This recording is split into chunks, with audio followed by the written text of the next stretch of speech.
Welcome to this Electoral College breakdown for the 2012 presidential election. I'm Jacob Bodner, bringing this video back by popular demand as I had many people asking me about where it was and where's your breakdown and all this stuff, and people were, all peeved. So here it is. Calm down. This is the breakdown. Here's what the election's going to be. I don't know how right I was in 2008. I didn't go back and check, but I feel pretty confident in this electoral map, which is difficult in this election because it's a bit of a crazy one. It's kind of gone back and forth. We've had a big shift in kind of the polling data that we've seen after the first debate, even after the second debate a little bit. The second debate certainly didn't shift the needle, although all polling data post-second debate hasn't been released yet. But at least we can kind of get a better idea here of what we might look at in November from an electoral map perspective. So let's get started. These are your toss-up states in tan: Nevada, Colorado, Iowa, Wisconsin, Michigan, Ohio, Pennsylvania, New Hampshire, Virginia, North Carolina, and Florida. A lot of toss-up states this year because it's a shifty election and a lot of unfavorability in terms of President Obama's performance. The economy obviously not back where a lot of people would expect it to be, so that's why we see this kind of sentiment in favor of Romney, and he's capitalized on that and has done very well in polling post-election. Let's start with Colorado out west. Colorado is an interesting state, because if you look at some of the polling there, you think it's a lot closer than I actually think it really is. Romney is actually leading Colorado in RCP average polling right now by 0.2%, but I want to narrow in on one particular poll by PPP, which is a Democratic pollster. And if you look at the DRI split, and the DRI split in any poll is the amount of Democrats, Republicans, and independents that they polled. And if you compare that to the 2010 exit poll, which, by the way, should say off the top of this, map here is provided by 270towin.com. All polling data is provided by realclearpolitics.com, aggregated by many pollsters. And all exit polling data that I reference is from 2010 and provided by CBS News. Now, with that in mind, the DRI split from the PPP poll that has Obama up 3 shows 38, 35, 27, so a slight advantage, +3 to Democrats. If you look at the 2010 exit polling data, it was actually a +6 advantage to independents. Now, independents in this poll from PPP favor Obama by 9%, 51 to 42, with 7 undecided. So even if those 7 undecideds went to Romney, he'd still lose independents by 2, which is against the national trend. With that in mind, I think Obama takes Colorado. Let's move on now to Florida. Florida, obviously a very key race, and it is a race that there's been some news lately about it, with some murmurings that the Obama campaign has pulled out of Florida. Recent polling there would explain why. Every poll taken since the 8th of October shows Romney ahead. Now, some of these are obviously within the margin of error. Some of these are outside the margin of error. If you're not sure what the margin of error is, every poll that's taken has some margin of error for the pollster. Obviously, they can't be 100% correct. Usually around 3 or 4%, which means you can plus or minus 3 or 4% from any result, and that's what it might actually be. So if Romney's up by 3 and the margin of error is 4, he's actually within the margin of error. Some of these polls have him up 7, some of them have him up 5. The RCP average is about 2.5.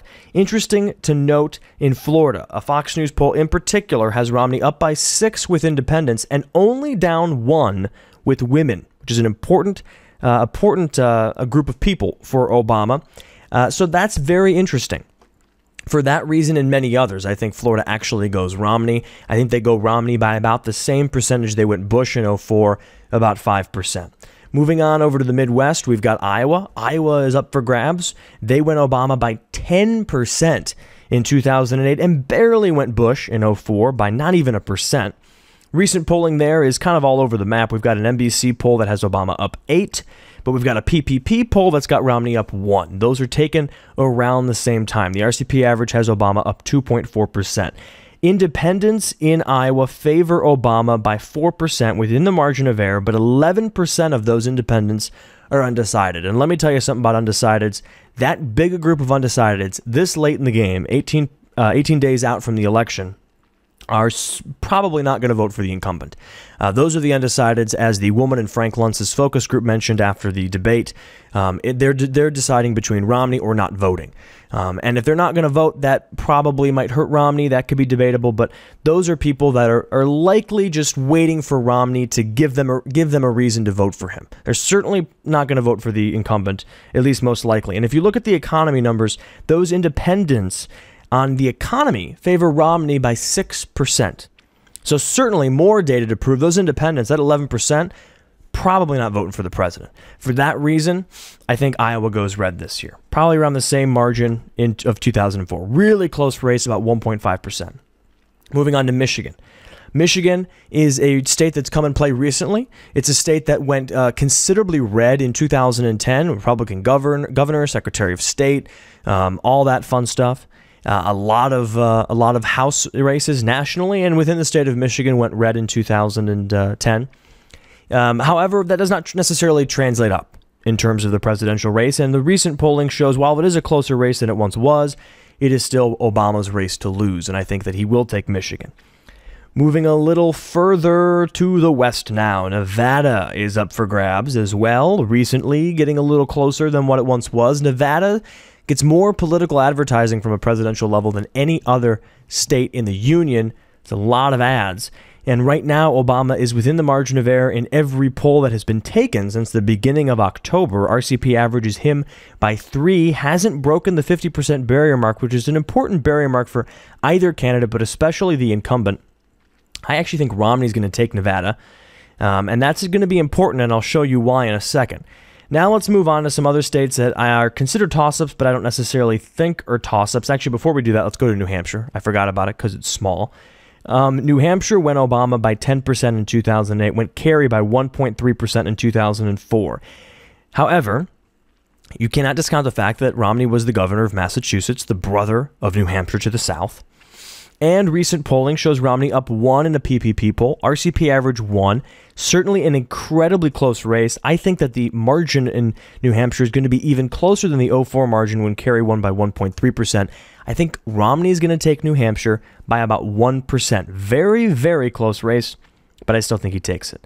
I want to move on a little bit south now. North Carolina, which is considered a toss-up in this particular map, but many people are considering it a pretty safe Romney bet. I'm on that boat. I think North Carolina goes with Romney, and I think Obama knows it. Obama's only been to North Carolina 3 times in this election cycle, general election cycle.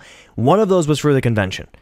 He's not going to North Carolina because I think internally they see polling that shows it's probably not worth our time and money. Just to the north of North Carolina, Virginia is a state that historically has been pretty red. It went Bush by 8% in 2004, but it went Obama 6% in 2008. I think with the recent polling showing Romney up by 3 in that state, the tie in the RCP average kind of throws a monkey wrench in it, but there's an NBC poll you can probably throw out from earlier this month that had Obama up 5. It's just a little too old at this point. I think Virginia goes Romney. Now look at the polling right now. We look at the numbers. 264 to 226 down here. We got Pennsylvania, Ohio, and Wisconsin left. Those are all toss-ups. I want to show you something here.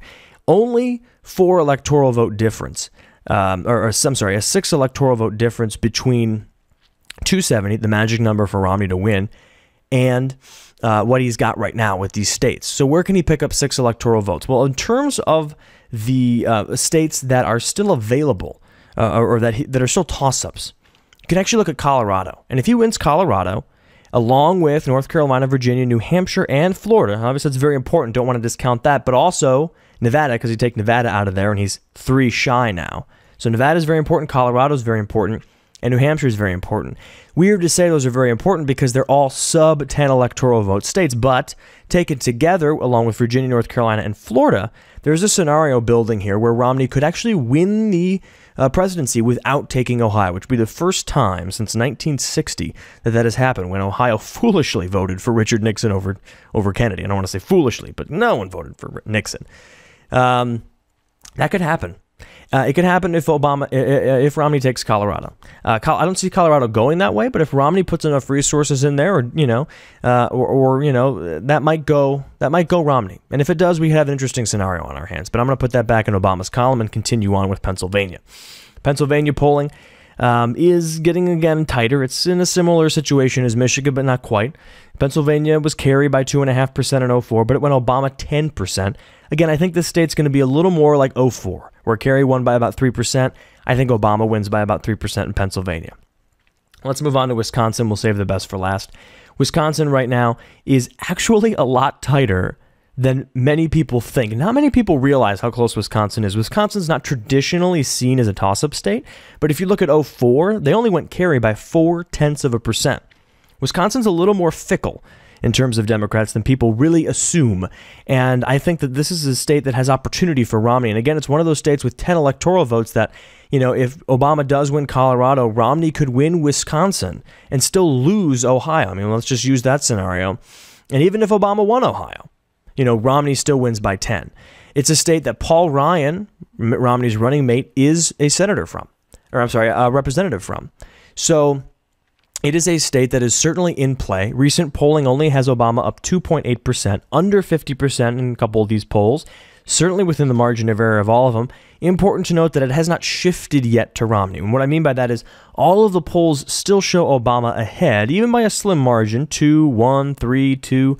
However, I would see a trend change if Romney were actually leading in some of these polls. And until I see that trend change, I'm going to give it to Obama, but I think by a carry 2004 margin of 0.5% maybe. Wisconsin's going to be real tight. Now, Ohio, the state that, of course, always decides things. Again, they've picked the last 11 presidents correctly, haven't been wrong since 1960.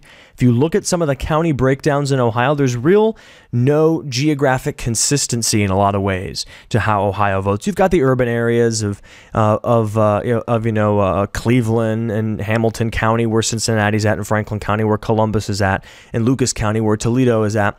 Those are the counties that are, normally going to vote Democrats, as any urban area does. But then you've got some of the areas that are more to the east of the state, along the edge with Pennsylvania, that kind of go back and forth. And in 2004, they were kind of mixed. There were some very strong, where Youngstown is a very strong Democrat counties. In 1992, they were pretty much all Clinton. But if you look at 84, there's still some strongholds right around the edge there that went slightly against Reagan, but most of them were Reagan. And this is an area where all along this edge with the Ohio River on the eastern edge here is pretty consistently fickle. Where you've got the western edge here, which is pretty consistently Republican with a few spattering of counties that are consistently Democrat over there. This is a state that geographically moves around quite a bit, and it's interesting looking at some of the polling there. There's an NBC poll that has Obama up considerably, but let's just throw it out because it's terrible sampling like we talked about earlier.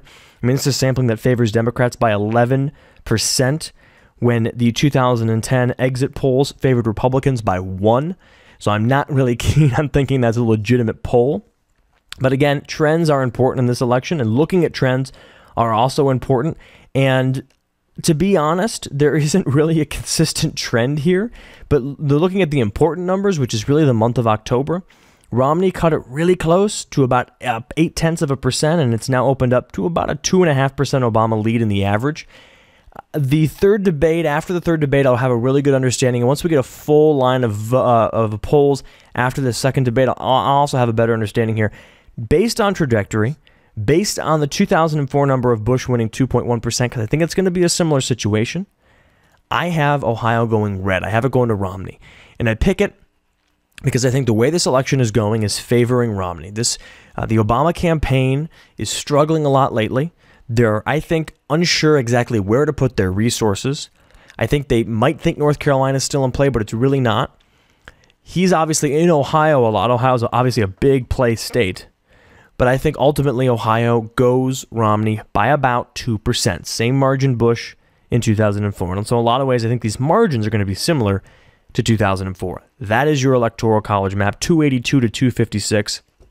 Romney wins the election, but not by a landslide by any sense of the imagination. But I think that the popular vote will be a little more tilted in Romney's favor. I think the popular vote by about 5% Romney.